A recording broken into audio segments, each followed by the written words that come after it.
bagaimana cara Mas Hari itu misal ada lobet gacor Jantan apa betina nih? jantan, Oh, jantan ya. jantan Karena dulu. kita bahas jantan Iya, nih ya. jantan dulu nih ya. Cara Mas Hari dari burung gacor,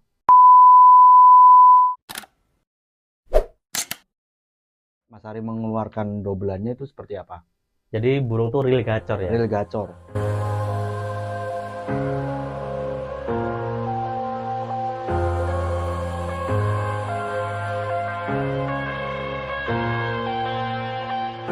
I'm headed to the bottom of the bottle. I've been drowning, I've been floating away. Every other dollar that I got in bed, I probably went and pissed it away. I ain't fucking okay. I ain't liking it, babe. I don't even wanna talk. I'm just smoking my haze. I've been stuck in my ways. I've been stuck here for days. I've been staring at the clock as the radio plays. Saya pernah mendapatkan lobet yang masih gacor. Baru Alhamdulillah sekedar juga. gacor ya. Dia baru sekedar gacor. Alhamdulillah juga setelah beberapa waktu di saya coba proses, dia bisa mengeluarkan dobelan dan alhamdulillah udah ngunci. Iya. Itu langkah seperti apa? Jadi lobet itu masih gacor. Itu yang pertama saya simak dulu dari karakternya dia, dari karakter gacornya itu seperti apa gitu kan. Kalau yang saya dapat dulu itu memang dia baru sebatas gacor. Itu saya single beberapa waktu, saya pantau tingkat gacornya itu seperti apa. Setelah menurut saya, lobet ini sepertinya kok bisa kita rubah lagunya nih, bisa kita rubah karakternya nih. Itu saya langsung kasih untulan. Bisa Kasih untulan. jantan, bisa betina. Bisa jantan, bisa betina. Sekedar untulan loh ya, Iya. bukan pasangan loh ya. Iya. Kalau pasangan beda, pasangan itu harus cocok. Kalau untulan itu sebatas teman dia. Itu yang pertama bisa saya kasih untulan jantan, bisa saya kasih untulan betina. Boleh disangkar kotak, boleh disangkar bulat. Nah, ketika dapat itu rawatan sama, jemur mandi. Untuk pakan sehat boleh, Tetap pakan pakan sehat. kencang boleh, polos boleh. Kalau untuk pakan, kalau saya pakannya Pakan sehat. pakan campuran, pakan sehat, pakan racian sendiri. Nah, dipantau perkembangannya hariannya seperti apa. Tetap bisa pasang loh. Mau gacor, mau dobelan atau mau apa, itu setiap saya rawat pagi habis jemur Tetap mandi, pisah ya. tetap bisa.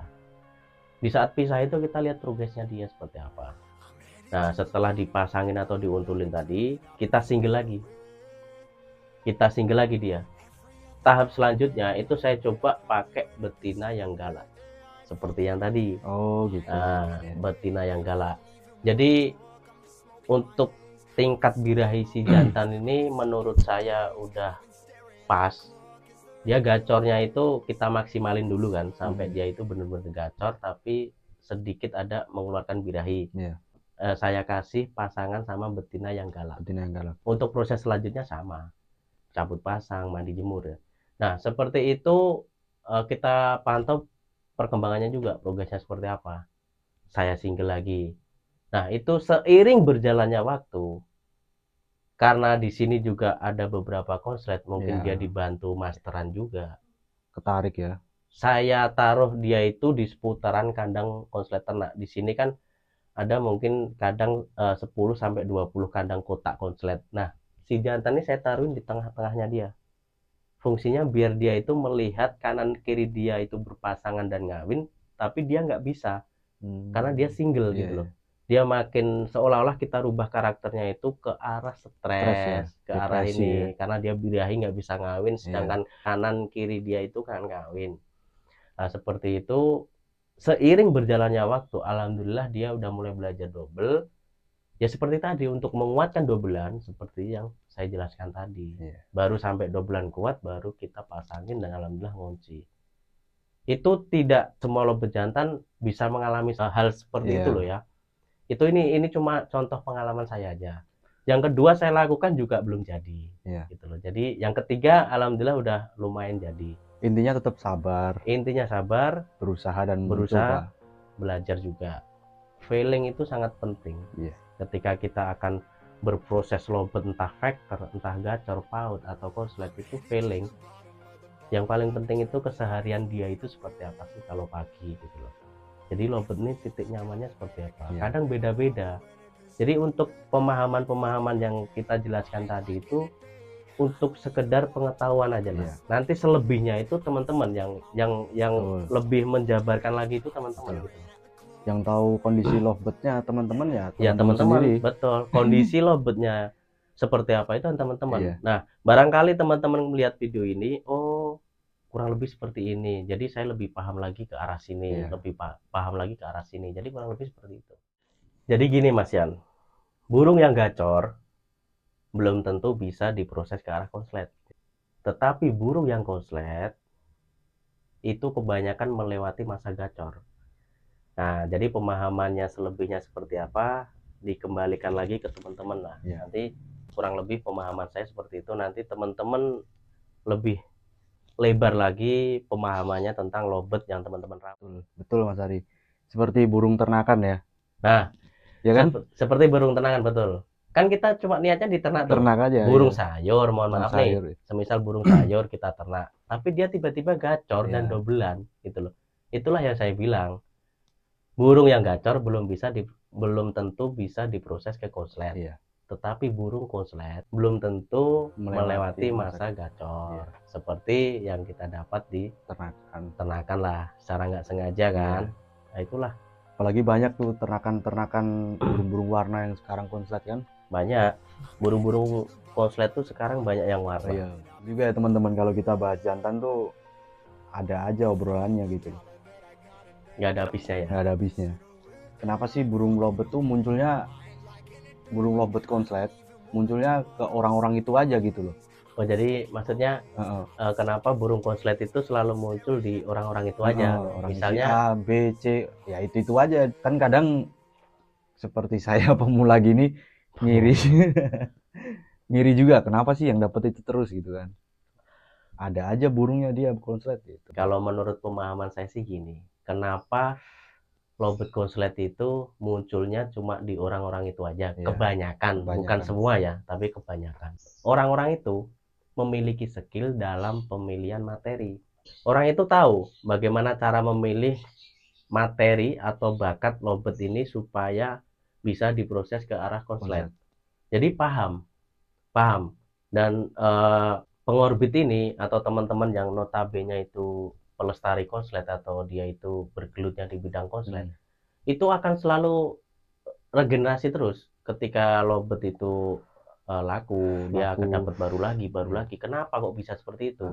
Sedangkan kita yang berproses nggak pernah berhasil ngebuat lobet konslet gitu loh. Yang notabene itu pelestari konslet atau dia itu bergelut memang berkecimpung di bidang perkonsletan, memiliki skill dalam pemilihan materi. Setelah dia memilih materi, dia mempunyai pakem settingan untuk memaksimalkan materi tersebut, dikunciin lalu diorbitkan gitu loh.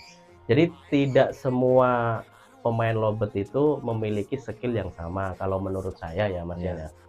Hanya orang-orang tertentu aja yang memiliki skill, kurang lebih seperti itulah. Dan orang-orang yang memiliki skill tadi itu bagaimana kok dia mendapatkan materi? Ada juga pertanyaan seperti itu. Dari mana Mas kok bisa mendapatkan materi? Terus, ya kan? Kalau saya pribadi lah, saya yang buat contoh saya mendapatkan materi itu bisa dari kawan-kawan mungkin di Solo, di luar Solo, dan kawan-kawan di mana aja lah. Itu materi-materi itu bisa saya dapat dari relasi kawan-kawan, dari kawan Solo atau kawan luar kota, dari juga postingan-postingan di sosial media. Jadi setiap orang itu belum tentu bisa memiliki pemahaman ketika ada materi itu apakah bisa diproses apa enggak. Bagaimana tercipta konslet? Kita jemur kenceng jebol birahi, kita bikin birahi lanjut bunyi, itu teori. Nah, teman-teman harus belajar pemahaman dulu di depan. Setelah teman-teman itu paham, baru masuk ke teori. Untuk teori itu sambil jalan Mas, sambil kita rawat, kita paham nih. Kita rawat sambil, oh teorinya seperti ini ya, teorinya seperti ini ya. Burung kurang ini, kurang itu. Jadi ketika kita mau belajar konslet itu jangan salah langkah, itu pesan saya. Yang pertama itu pemahaman, itu penting pemahaman.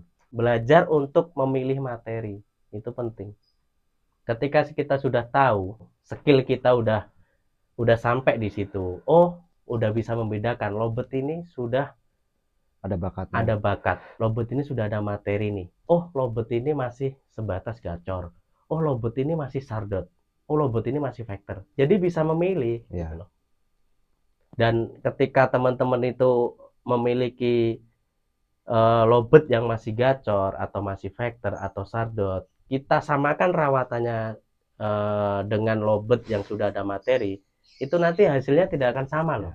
Ya beda. Nah, kembali lagi ke bakat dari materi lobet tersebut. Betul. Jadi di sini teman-teman juga harus hati-hati dalam berproses. Saran saya sih, ketika kita ingin belajar konslet, itu langkah pertama yang harus kita lakukan itu adalah pemahaman dulu.